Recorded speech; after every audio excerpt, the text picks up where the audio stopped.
Hey, everybody. Just a reminder that my book, The Midnight Kingdom, A History of Power, Paranoia, and the Coming Crisis, is out in the world. If you haven't picked up your copy yet, you should do that. Been really, really happy with the reviews and really happy with the feedback I've gotten from people who feel like this has shined a light and illuminated a little bit of how we've arrived at this point. This is the story of our modern crisis, but more especially how we get out of it. Again, the book is The Midnight Kingdom, A History of Power, Paranoia, and the Coming Crisis. Pick up your copy as soon as possible. Hey, everybody. Welcome to the Muckrake Podcast. I'm Jared Yates, Sexton. My co-host, Nick Hauselman, is living and surviving in the Republic of California in sunny Los Angeles, warm Los Angeles. Tell us about how nice it is out there, Nick. Well, it's weird because everyone wants to text me and call me and saying like, oh my God, what's happening out there? And it's not like that big of a deal, but it is freaking freezing. It's like 52 and it's just a deluge of rain and like that horrible noise. You know, in 2023, they still have these, they interrupt your show with the noise and then it gives you a flash flood warning. You don't get those, you know? Well, like, they're interrupting your stories. Is that what you're telling me? Like Young and the Restless? No, whatever we're happen to be watching anywhere on TV, and it's just amazing that in 2023 they still have literally the 1970 air raid warning style stuff. What are they warning you of? Rain? Flash floods, pestilence, frogs. I don't know. It's horrible. It's biblical proportions going on here, and I got to stop. I didn't move out here for this. What's it like in Los Angeles when you have rain and cold? Like, I just imagine cars piling up on the side of the road, mass hysteria, cats, dogs. What are we talking about? I mean, you get the interesting phenomenon probably across the whole country, though, is the people who want to drive as if it's not raining. That's really fascinating and fun for everybody. But other than that, things tend to go fine. I think what you might see socially is that people just cancel plans. They don't want to go out. I'm not going to meet you for dinner tonight because it's so rainy. It's the great Los Angeles plan cancellation of 2023 is what you're telling me. It's got to stop. I'm actually going to travel to Florida on Sunday, and I'm so looking forward to it because the weather there is so much better, and it will not get better between now and that in a week from now. By the way, we did not plan this. What an incredible segue. That one of the best in the business, Nick traveling to Florida, as we so often have to do on this show. We have to talk about the upcoming presidential election. We're going to talk about the moving and the shaking within the primaries of the Republican Party.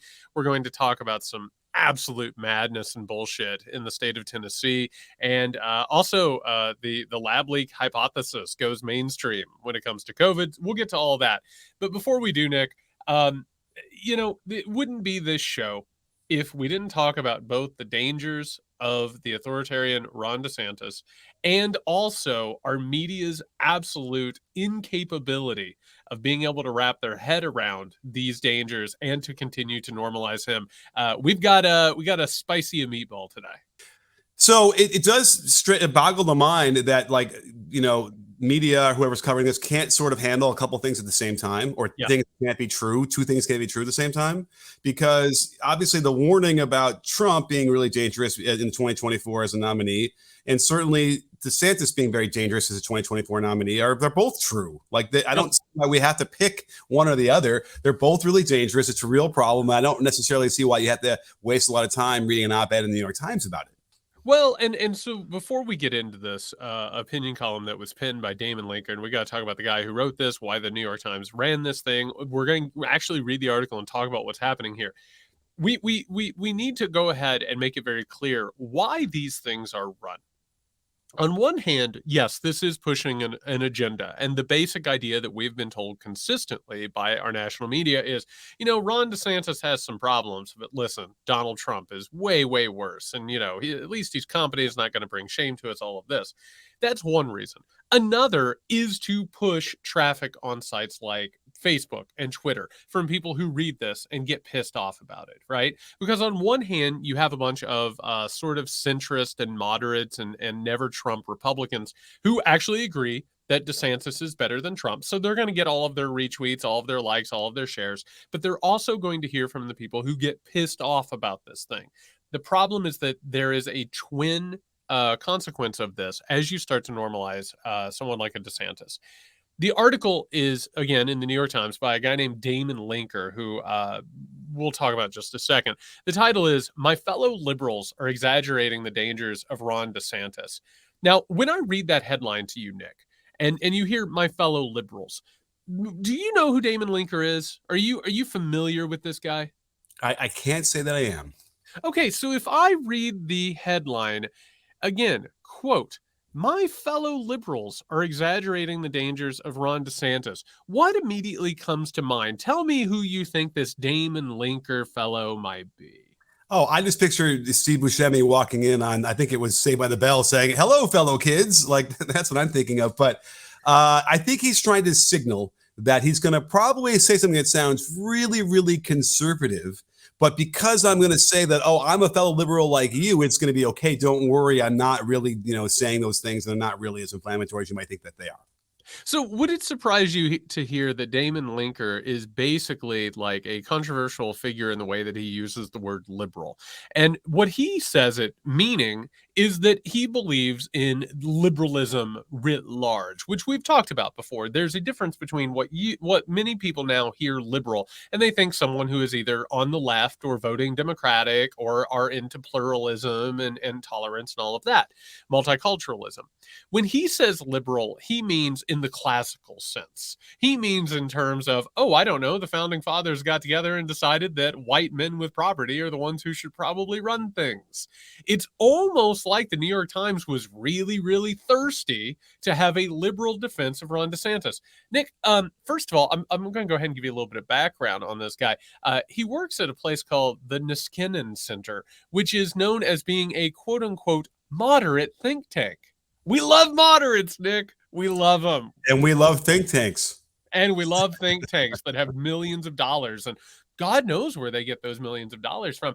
I'm going to read you a couple quotes. This is from Linker's other just incredible writing. This is from a section of an article called "Making Sense of Orban's Anti-Liberalism."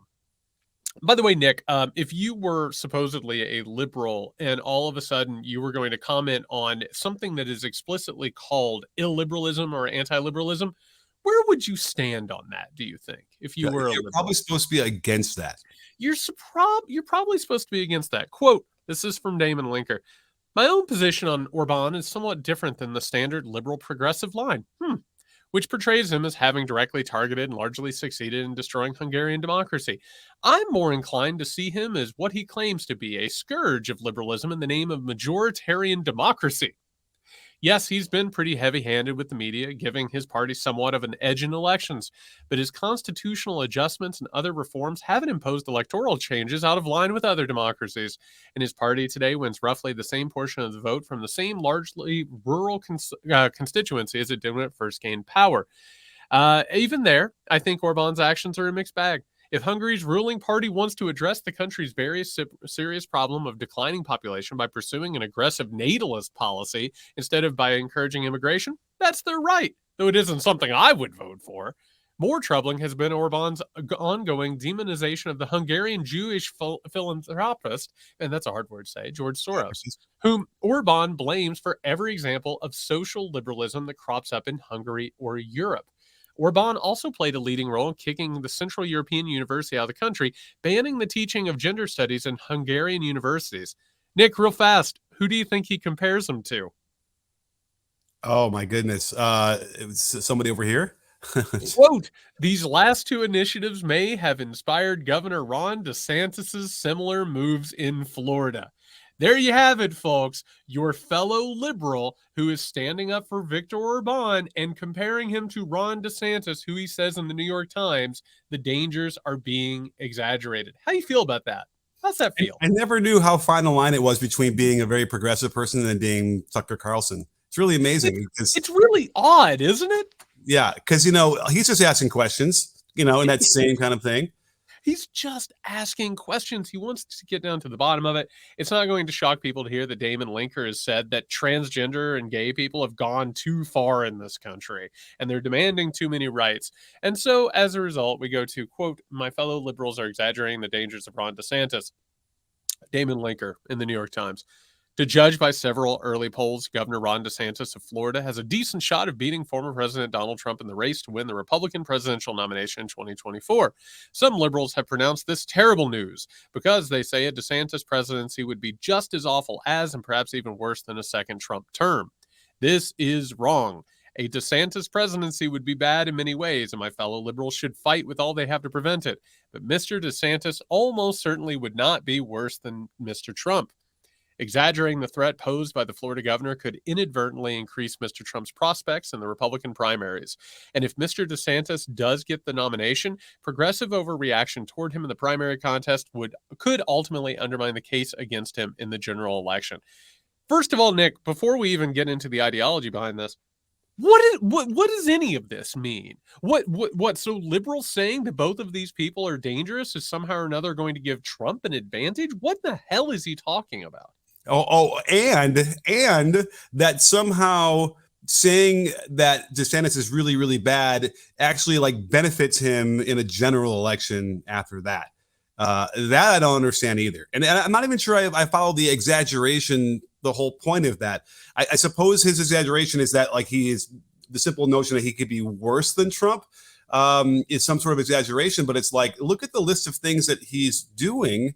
And the fact that then he's referencing another article that was written about, liberals saying this.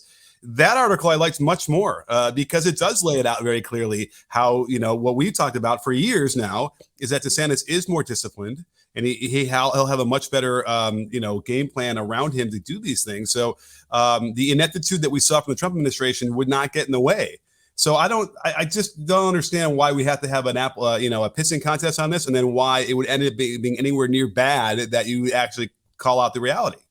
I think there's a secret hiding at the heart of this op-ed that I'm gonna reveal in just a second. I want to read a couple more graphs here.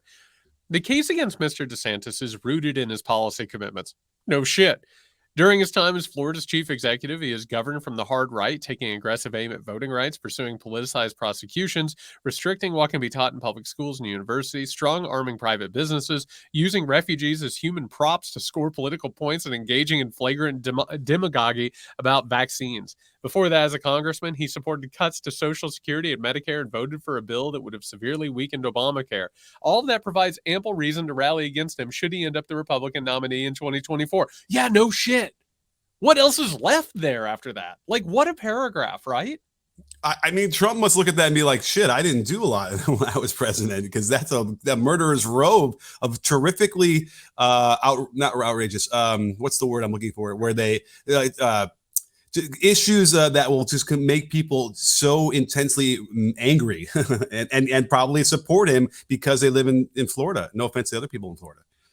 Quote, but none of it makes Mr. DeSantis worse than Mr. Trump, who also did and sought to do bad things in office. The Muslim travel ban, forcibly separating migrants from their children, and much else.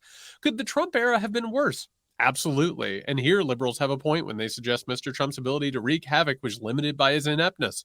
Based on what we've seen of Mr. DeSantis' performance as governor of Florida, a DeSantis administration would likely display much greater discipline and competence than what the country endured under Mr. Trump.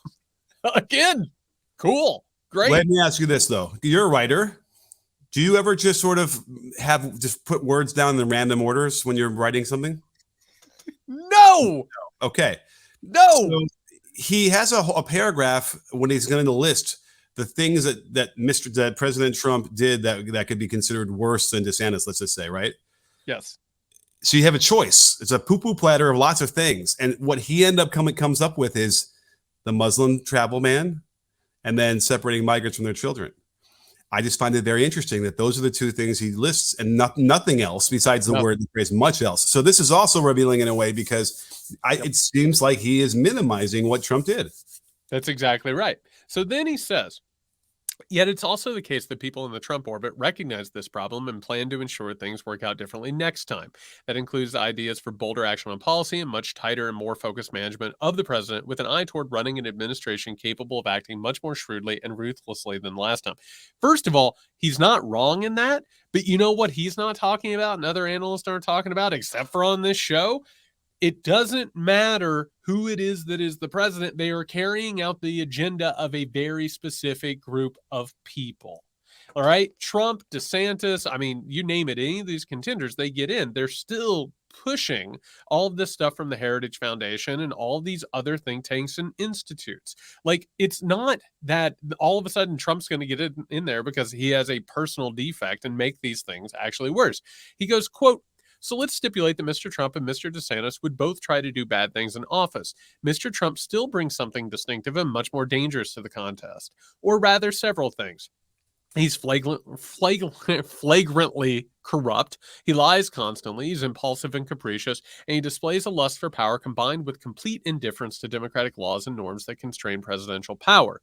The way to summarize these various personal defects is to say that Mr. Trump is temperamentally unfit to be president. And again, that brings us to the crux of the matter, Nick. They have a problem with Trump because he's Trump. They don't have a problem with what he does. In fact, if you go back to what Linker said about Orban and with DeSantis, he keeps saying, that's what people voted for. That's what democracy is about. They do not have an issue with this. As a matter of fact, he's basically sitting here telling you, I would much rather have DeSantis as president of the United States of America because he'll actually do these things. It's at the hidden core of this is the fact that Linker, the only problem he has with Trump is that Trump is Trump. And what is the New York Times doing? It is so thirsty for someone to call themselves a liberal and to go ahead and normalize Ron DeSantis that they went ahead and presented this guy as if he's like a Democrat or a leftist or something. And basically, it's a clandestine ad for Ron DeSantis. That's all it is. Yeah, although, maybe he thinks he's doing the liberals a favor by like saying, you got to make sure that Trump is the guy because he's the one that's going to get beat in the general, right? And DeSantis won't. So that's another one of those really interesting child psychology approaches here to this, I suppose, where he's trying to get that. But like, honestly, all I can see is that the argument he has is that the one thing that DeSantis wouldn't do that Trump would is foment an insurrection. That's the standard for him right now. And by the way, I don't even know if DeSantis would maybe he would do that as well. Can I be frank about something? I don't think he would have to. I think that's the difference. Is I think DeSantis would be able to win on his own. Oh. And by the way, on top of that, we have these states, much like Florida, that are going ahead and rigging their elections. So like you basically have an entire rigged system here. I'm just going to read two more things here real fast. This is a single graph. Quote, policies can be reversed, talking about DeSantis. A shredded civic fabric is much more difficult to mend. Nick, how long have you lived in the United States? Oh, you have to ask my age now? So you're supposed to ask a lady her age. It's been a while. How many policies? Been many decades. How many policies get reversed? Like, seriously, if DeSantis gets in and pushes his entire agenda, it's not going away. That's not the way this country works. It's only the Democrats and moderate ideas that ever get reversed. The Republican stuff is forever. He then says, quote, liberals have a long, and by the way, he says liberals, like he's going ahead and saying it from the outside. Liberals have a long history of hyping fears for Republican presidential candidates, from Lyndon Johnson's Daisy ad about Barry Goldwater. And by the way, Goldwater was nuts. Goldwater was dangerous. Goldwater was an extremist. And by the way, why do we still even know about the Daisy ad? Because it was a really good ad. It was very accurate. It was a really good ad. He then says, to sometimes hysterical warnings about various dire threats posed by John McCain in 2008 and Mitt Romney in 2012. None of us had dire threats about John McCain. None of us had dire threats about Mitt Romney. We had problems with them, basically because John McCain was a war hawk and wasn't able to be president, and because Mitt Romney was basically neoliberalism in a suit and tie. Nobody had dire threats about either of those milquetoast assholes. That's a very good point. I agree. Again, it's a normalization. It's a whataboutism. It is really, it's strange. And I like that you pointed out that he uses the term liberals because he clearly doesn't see himself in that same group, even though he tries to say that so in the headline. This is what happens, by the way, whenever never-Trumpers are welcomed on the raft after they leave the Republican Party. This is one of the guys. I mean, he hangs out with Rod Dreher. He talks constantly about the need for a theological foundation in the United States of America. This is not the person who should be writing this article. And quite frankly, it's disgusting that this is what happened. It's a real mess. And we're going to see so many of these things leading into 2024. They have to launder Ron DeSantis and normalize him. It's simply what they're going to do. Yeah, I agree. And it's funny because, we're looking at these polls and figuring out, okay, well, remember DeSantis for a little while there really didn't look like he was, getting any kind of momentum, right? He was polling pretty low, but all of a sudden, right, it's jumped up there, and we know why. It's like it almost is like a name recognition poll in some respects, right? Because they've heard of it. Okay, and I don't really like Trump, but I heard about this guy DeSantis. They don't necessarily know why, and obviously DeSantis is artificially pumping up the name recognition because of all this bullshit he's doing. That's somehow getting some traction across the national stage with what he's doing with universities. I would suspect a lot of people would have a lot of problems with these policies he's trying to institute, but if they're going to toe the conservative line, it's now, a year and a half before we actually have to deal with an election, then yes, all of a sudden that polling makes it look like at least that DeSantis is neck and neck with Trump. Yeah, traditionally we would be a few months out from like the big start of the 2024 race. And by the way, for those who are looking for it, I'm a big fan of like March Madness. I love the tournament when it comes around in March. Like I can feel it. You know what I mean? Like we're about a week out from it, like really starting to like pick up speed. We're not far out from the 2024 race beginning. And by the way, I said this the other night on our live show for our Patreon subscribers.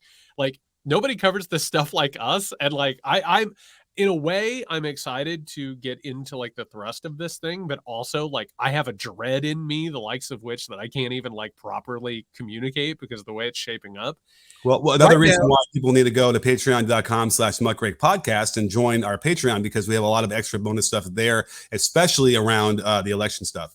Oh my God, it's nonstop, quite frankly. And so we're going to have a little bit of the way too early power rankings here. Fox News released their poll, which I thought was pretty telling. Donald Trump right now is at the top of that poll at 43%. Ron DeSantis is at 28, which is what we call striking distance in the industry. Then we've got a few also rans. Nikki Haley is at 7%, Mike Pence at 7%, Greg Abbott at 2%, Liz Cheney at 2%. And Nick, I wanted to talk a little bit just to wrap our heads around this situation. I thought we could start at the bottom.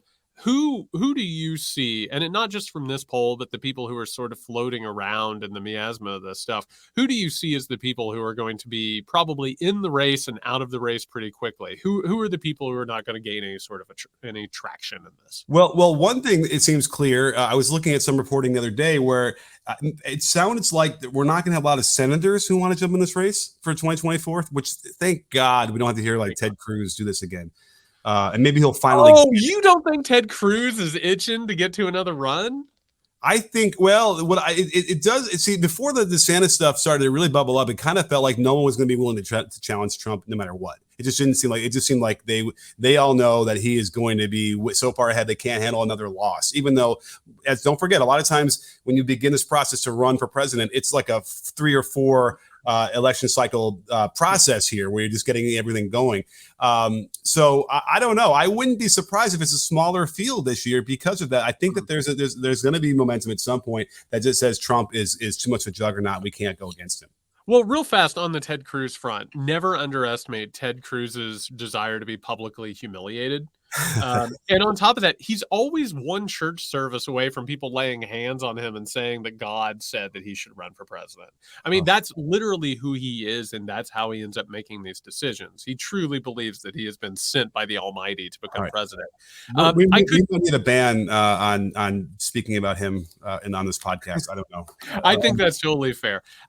People, for me, and I would be interested to hear what you have to say, Scott Walker, former governor of Wisconsin, is flirting with a run, which is hilarious. We always talk about how these consultants and strategists, like, they get money signs in their eyes when they look at someone like Scott Walker, and they're like, Scott, I think you are just the guy to bring sanity back to the Republican Party. And, there's all kinds of these people. If Scott Walker were to run, I mean, he would probably get 1% of a vote.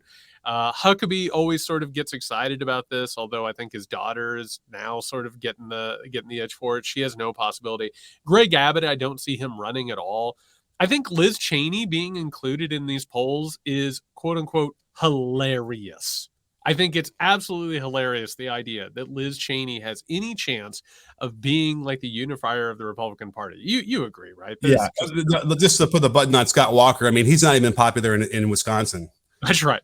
So I don't see how he suddenly finds popularity. We said this. Liz Cheney in the beginning of when she was leading up the January 6th committee, it felt like this was going to be the position for her to like maybe make a run for presidency, right? It really did feel that way.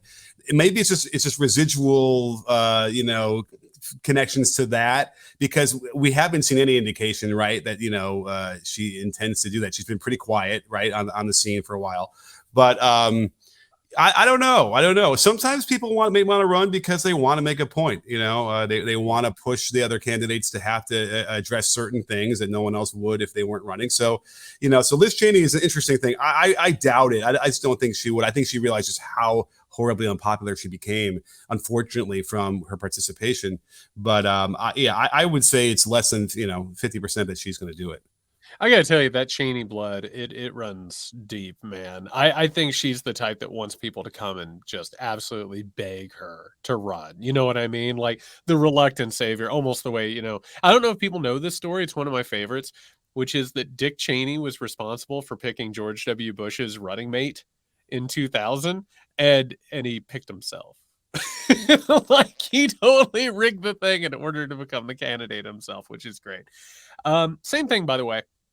Mike Pence. It's absolutely incredible to have Mike Pence and to have Liz Cheney, two people who are absolutely hated by their parties, despised. Again, Mike Pence to the point where they literally wanted to murder him in a political assassination, and that these two people have been convinced by a big group of completely marooned political exiles who have no home in the Republican Party, who are trying to take over the Democratic Party, and they have been told basically if they spend enough money that they will be the savior of the Republican Party in the United States of America.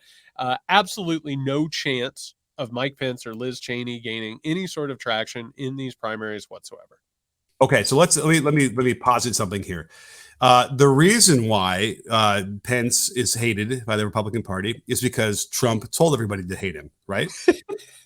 You're not wrong. And the reason why Cheney is also hated is because Trump told everybody that they should hate. So by transitive property, you'd almost assume that anybody he turns his vitriol on in that way he does, and when he gets back on Twitter, because that's probably going to happen too, he will be able to then severely wound in that same way, right? And he's tried it with DeSantis. I guess that's the argument, right? He's already dipped his toe in the water of trying to paint him as a whatever. We won't even get into the innuendo, but he's trying to do it. Probably hasn't worked so well. No. Let's be very clear. He has already insinuated that Ron DeSantis is a pedophile. You know what? That's how bad it is. I didn't even want to say that. If you really, it's February of 2023, and he's already tried out Meatball Ron and insinuating that he's a pedophile. I mean, that's where we are in the presidential race at this point. And that'll be interesting to see, because if it doesn't work, then obviously the only choice Trump will have is to go worse and worse and worse. Like he'll just keep getting, pedophile. I mean, I don't know how do you get lower than pedophile, but he'll find it, I'm sure. And that's the question: is this guy DeSantis the one guy that is not going to be affected by it? I would be surprised. I would think that Trump could still figure out how to sink him with just his vitriol. Now, to go ahead, and we'll get to the two big dogs in the race right now. I think Nikki Haley sort of exists to sort of be an also ran, sort of the person who, ends up in third or fourth in almost all of these primaries before dropping out. And as you have said, maybe becoming the VP of someone like a DeSantis. I don't see her gaining any sort of traction. I don't see her being a dark horse candidate. And so then that brings us, of course, to Trump and DeSantis. So I guess this is the question right now, Nick. If you had to put it down, we're recording this on February 27th of 2023. There's a long, long way before we pick our candidates here. Who do you think has the edge between Donald Trump and Ron DeSantis right now? Man, I mean, the way I've been talking about this whole thing, you'd have to say it's Trump, even still. But I would fully recognize or have to acknowledge that, like Fox News, for instance, is completely against Trump at this point, right? And they're going to Completely. try to undermine that. And it's hard to quantify just how powerful that could be if it works. But you have to say Trump either, no matter how you slice it at this point, wouldn't you say? So I've said this before. I just cannot see a situation in which Trump is on the board here. I really can't. When it comes to Ron DeSantis, there's a couple of like little things there that give me pause. First of all, we've talked about it before. His voice is awful. Like, it's just absolutely awful. His instincts sometimes in the way that things are presented, whether it's optics or the way that he sort of brings them about, aren't necessarily great. We also have not seen him go toe to toe. And I'll tell you what, in the re-election campaign, when he was on the debate stage and he was asked point blank if he was going to serve his entire term, he had no idea what to say. None. And one of the things that politicians have to do is they have to roll with punches and redirect and move it elsewhere. He couldn't do it. He sucked. It really was kind of amazing. That if he was in a regular GOP primary race, particularly, if you think about, I don't know, 2012, right? Like when you have like an entire stage of these people and you have Ben Carson who's saying some stuff and Newt Gingrich like sniping at you. Like, I think he would be fine in that instance. I think he has a lot of Mitt Romney potential in those situations. But also, like, there's still the potential for him to wrangle together all of this stuff. I think the message is sort of coming together. The culture war stuff is coming together. But again, I think Trump, I think Trump could box him around the ring. And I don't know how that plays. You know what I mean? But and the only thing we've seen from Trump in the primary is him going to East Palestine. That's it. That's literally the only thing that we've really seen him do, other than throwing out some truth socials and I think having like one or two rallies. So right now, I guess you got to put Trump at one, but man, it just doesn't feel like that's what's going to happen. Okay. I mean, what's funny was that Trump in 2015 had the reputation of being a great businessman, right? I even believe that. So that was a reputation. Wasn't deserved at all, and we've now found out how horrible he is. What if it's possible that, DeSantis is also the same way? This reputation he has for being disciplined and organized and all those things, maybe it's not true. Maybe, like, for instance, even he wasn't prepared to answer the question about with the intended to serve his full term, which is is that an indication that he isn't as prepared as everyone thinks he is? He wears a suit and his hair is nice and he speaks forcefully, but it's possible that is also exposed as well.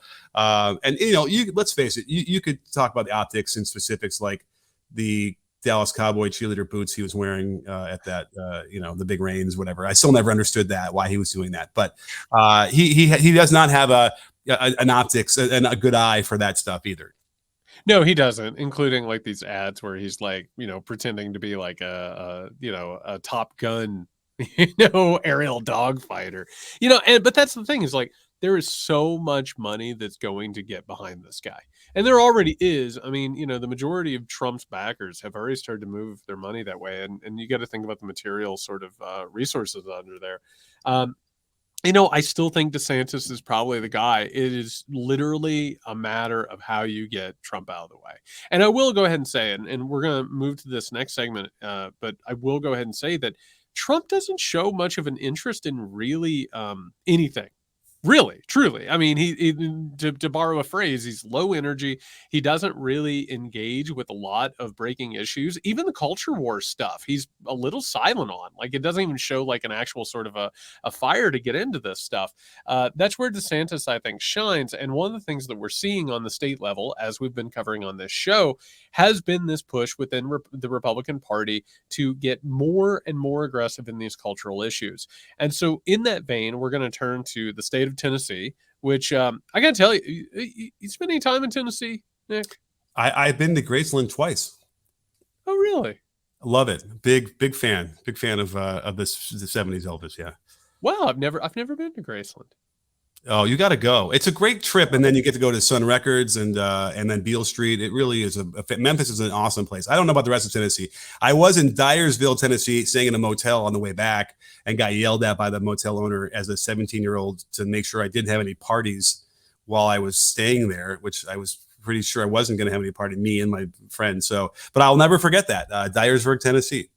You have the look of a guy who's going to rip a Oh, hotel room up. they took one look at me and my buddy, and Yeah. I definitely figured these guys are here to party. And I got to tell you, I like Tennessee. Tennessee is a beautiful, beautiful state. I've met a lot of good people in Tennessee, which I always have to go ahead and emphasize whenever we talk about this Republican agenda that takes place in places like Indiana, of course, where I'm from. We have to remember there's no actual things as red states and blue states, and some of these people are decent. But Tennessee, man, some real stupid shit. This guy, the state rep, Chris Todd, is pushing what he is calling a child safety bill. In the past, he's referred to drag shows as, quote, child abuse. He's pushing House Bill 9, which would ban drag from public property and contain it to age-restricted locations. This would be an outright assault on the art form of drag, but also, let's go ahead and call this what it is. It is also a backdoor way to go after transgender people and to go after gay people in the LGBTQ communities in Tennessee. This is some incredible overreach by the Republican Party. It appears that this is going to get signed into law. Really, really disturbing stuff that I don't even know if we can wrap our head around the actual ramifications of it at this point. Do you get the impression that these people like assume that like there's 8-year-olds smoking cigarettes, walking down the street, going to the bars themselves, and just kind of having control of their entire lives? Is that what you get the impression of? I got to tell you, and here's the thing, man. Like, you know, I want people to be involved in the civic process. I absolutely do. But when you hear these like state senators and state reps, when you hear them talk like about the bills they're introducing, which have all been written, by the way, by those same think tanks and institutes that we were talking about earlier, they have no idea what they're talking about. The world that they experience is just the absolute, it's like a post-apocalyptic movie in which all morals and ethics have been thrown out. It's basically Mad Max, you know, outside of Memphis is what they're describing. I was just thinking about Mad Max, actually. What a great movie that is. Maybe we should do that as a Patreon movie at some point. But my favorite thing, though, is at the end of this article that they're describing, the thing, it says, in January, masked protesters brandished Nazi slogans and chanted anti-LGBTQ slurs outside of an event. So it doesn't mean anything. Like, I would think it'd be compelling if you're like, okay, you're against this, but look who else is against it. Look who are you, what lot you are casting with. People who want to yell Nazi slogans, like that's okay. That's no one's banning that. You know what I mean? Like that is what's so insane about this whole thing. And just the notion that you could go to a place, and we talked about this before in the history of the country, these drag shows used to be just really fun, where people would dress up and they would just, you know, kids could see different ways that people could act and behave in a fun way or in a realistic ways that would maybe have a little impact on their ability to, you know, accept different people. Like that's empathize. Always the thing. And empathize. Yeah. Thank you. Well, and what they've done is, and this is the really gross part about it, they've sexualized this thing. You know what I mean? They've literally gone ahead and taken this art form. And it is an art form. I mean, and it's been around for a long, long time. They've taken this art form, which, by the way, if you actually, it's incredible to think about. They've taken this art form and they've just absolutely projected their own sexual hangups on this thing and made it into like a complete, they're seducing the kids, they're abusing the kids, all of that. And also that's what they're doing with transgenderism. They are looking at people who are simply trying to live their lives, who are trying to be themselves, and best of luck to them. And they're looking at them and basically thinking that they're perverts. That's what this is about. It's about, these people who are all messed up and weird sexually, they're going to, like, you know, attack us in bathrooms, or they're going to confront us and do this, or they're going to try and recruit kids or whatever. And it's absolute horse shit. And what it's going to do is it is going to basically be an oppressive apartheid state in which people aren't going to be able to be themselves. They're going to face, you know, one legal action after another. I mean, it is an absolute rolling back of the civil liberties of the people of Tennessee. I think that if it was just the argument that they're trying to, recruit kids, I don't think that that would hold as much sway as the secondary argument, which is when kids see this, they are going to become that. Right. And then if they see a gay couple, they're going to become gay.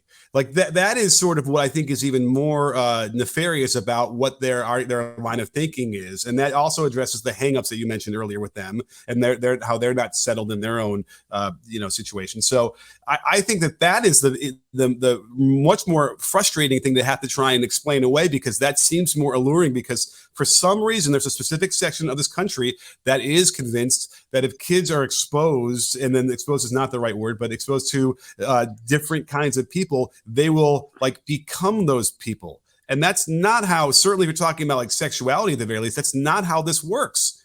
And everybody should know that, and they don't. And that's so frustrating to me. It pisses me off, man. I've I've worked the past few years as a professor and as a mentor. I've worked with so many transgender students, and they work so hard, and they are exactly the opposite of what assholes like this portray them as. They are really, really good people. And again, by the way, these assholes can't even be bothered to understand the difference between drag and transgenderism, right? Because it's all the same. All of it is satanic perversion. That's the only thing that they can see. They can't even like bring these things together. Well, but it didn't used to be that way, though. It was Uncle Milty would put on a dress and perform, and everyone thought that was hilarious. It's incredible too. It's there's all this background to this stuff, and by the way, man, Milton. Oh man, there's some problems there. I look at all of it, and it's like these people are just trying to live their lives, and every day they have to deal with some asshole calling them names or intimidating them or maybe assaulting them, or just making their lives hell. And they just keep trying and trying and trying, and they're not doing it to like get their kicks off. They're doing it because it's who they are. You know what I mean? It's just people trying to live, and these people have to continue pushing the power of the state on them. It is one of the most repulsive things I've ever seen. By the way, we gotta finish the show off by talking very briefly about something that is interesting and weird, and I think that we can give a little bit of context behind it.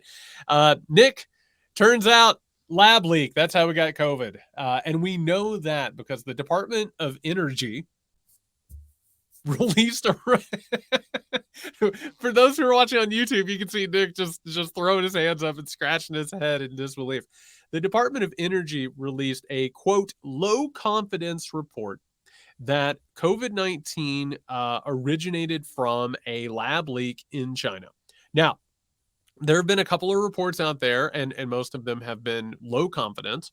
The intelligence agencies, who, I don't know about you, Nick, most of the time, I'm going to throw my dice in with them, whether I think that they're lying to us or otherwise. But that is what the Department of Energy has put out there. This was immediately seized upon. And in the chambers of social media, it was announced everywhere that it had been decided, that we'd been misled, that Trump was right all along, that this came from a lab leak. All context fell to the side. Basically, everybody said either I knew that's what it was, or I can't believe they lied to us. This issue is still up in the air. It has not been decided one way or another in any way, shape, or form. But the way that our social media, the way that our internet works, the way that our media works, it has just lost all meaning whatsoever, and it's just been thrown out there for people to take whatever they want from it. And I'm just it's still not clear to me. I was trying to look this up to find out why the Department of Energy has any bearing on this at all. What are they? This is not their purview. They're not. They shouldn't be, anyway doing this. I want to know what HUD has to say about it. Yeah, I know. It's like maybe Buttigieg can weigh in because they've been doing some research. I don't understand at all why. Now, is it possible that somebody in a lab like didn't quite rinse their gloves off right, and it was on their clothes, and they walked out and they whatever? Like, okay, that's probably what happened. Then fine. How does that change anything at this point? Or does it? Or are they just looking for ways to prosecute Fauci, because this is what's going to become the gain of function research stuff, and they're going to try and put him in jail for this? Well, here's the thing. To go ahead and give a real brief timeline, one of the reasons why the lab leak hypothesis, and by the way, it's totally a possibility. Like, again, there are several people out there who say different things. The experts, some say that of course it comes from the wet markets and such, and some say it comes from this lab leak. I happen to believe that those are the two more likely culprits as opposed to bioweapons, right? But what we're watching here is we couldn't have a conversation about that because it was being used by Donald Trump and the Republicans as a political escape theory, right? So you weren't talking about how Donald Trump had screwed this whole thing up, how Jared Kushner had basically turned neoliberal extremism around on us and made sure that everybody was getting that, and the Republicans were pushing us into the maw of a generational pandemic. We couldn't have a discussion about that. Now we've reached the point where the Cold War with China is starting to grow and grow and grow. Maybe we can start talking about where it originated from and who caused it or whatever. God knows that Republicans are probably going to push for some sort of a retaliation or maybe some sort of a financial settlement that would never get paid, of course. But it's all about the changing landscape and what's happening with the sort of geopolitical tensions that we have. And I don't, how are we ever going to actually know? You know what I mean? Like, it's just sort of up in the air. And like you said, like, truly, honestly, outside of making sure that something like this doesn't happen again, like, that doesn't matter otherwise. You know what I mean? That's really what it comes down to. And we have stopped playing national games with this, statecraft with it, and all of it. We need to learn from it and figure out how to keep it from happening again. That's the most important thing in all of this. Well, did we mention the threat that Chinese Americans could become are under when these things happen? I mean, that's another thing. They've already been targeted by everybody, these extremists and white supremacists after Donald Trump pushed this stuff for forever. You're absolutely right. So, and then, but could we maybe out of all this get more people to just take it seriously, that it really is a virus that really came from there? Because, there's still a big part of the country that doesn't think it's anything. I think it's worth less than the flu, which, by the way, like, maybe we're getting there too at this point. It's possible that eventually, but the death rates are still, happening across the country. It's really sad in that respect, because we know now that most people don't have to die from getting COVID. Unless a lot of comorbidities. So, the fact that we've kind of we haven't talked about COVID for a year, right? I don't know. It's been a long time. No one's talking about it. Everyone's gone back to normal. It's still spreading around all the different places. So maybe this would get people to finally maybe take it a little bit more seriously, or at least to take it like in a realistic way. I'll say one more thing that we can learn from this. I know there are people who listen to this podcast who are in the Biden administration. I know there are people who listen to this podcast who are in the government. You have to do a better job of presenting your reports. You have to do such a better job of communicating this stuff. The moment that this dropped, it was conspiracy theory manna from heaven. These things are cherry picked constantly by everybody from Alex Jones, who barely reads this stuff, to our conspiracies on Reddit, up and down, YouTube, you name it. You have to communicate these things better, because the moment that I came across low confidence, Nick, I was like, great. That's awesome. Thank you for giving me this. That's awesome. No. When I came across energy department, I was like, what the fuck is that? Like, what is that? This doesn't make any sense either. So you can put those two together and it's ridiculous. It's, but again, so what? Like, at this point, so what? There's millions of people who've died from this. I understand the necessary, we can't let it happen again. And besides, if the Chinese government wanted to do this on purpose, why would they have killed so many of their own people in such a haphazard way? Right? Let's not even, forget it. I'm not even going to get into this. This isn't InfoWars. All right. We can't even go down that road. It is such an absurdity, and it only adds to this growing environment. Like you said, that number one is dangerous for Asian Americans, which it's already dangerous for Asian Americans here and Asian immigrants here. Like, it is incredibly dangerous for them right now, but also it adds to this Cold War environment that we're talking about, which, stands to take money away from programs that could make people's lives better and could lead to saber rattling and God knows what type of things, that could come from that. So again, I'll tell you what, Nick, are you ready for this? I have low confidence in the low confidence report. How you feel about that?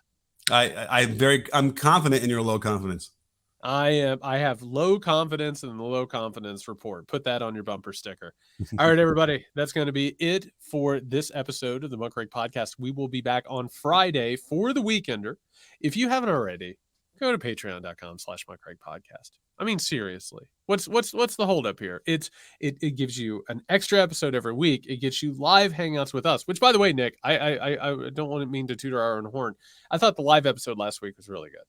Oh, it was great. And I think everyone really just enjoyed, being together and in real time and chatting and talking. It was great. We have a good community with good people. You want to be a part of it. Patreon.com/Muckrake Podcast. We need it to keep growing. We need it to remain editorially independent, ad-free, and all that other good stuff. Patreon.com/Muckrake Podcast. If you need us before the next episode, you can find Nick at Can You Hear Me SMH. You can find me at J. West Sexton. Stay safe.